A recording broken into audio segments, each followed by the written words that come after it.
So here we have the inverse trigonometric function sine inverse of x cubed, and we need to differentiate it with respect to x. So for this, we're going to use the result that the derivative of sine inverse of x is 1 over square root of 1 minus x squared.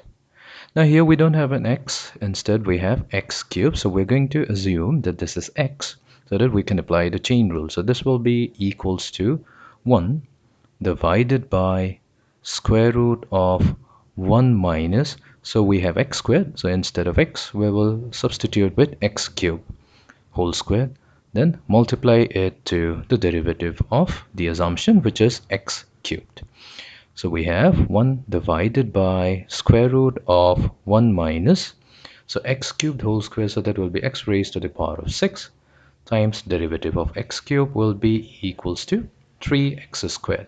So therefore the final answer is, or the derivative of the given function is 3x squared divided by square root of 1 minus x raised to the power of 6. So here we have used the fact that differentiation of x raised to the power of n. By using the power rule, we have n x raised to the power of n minus 1.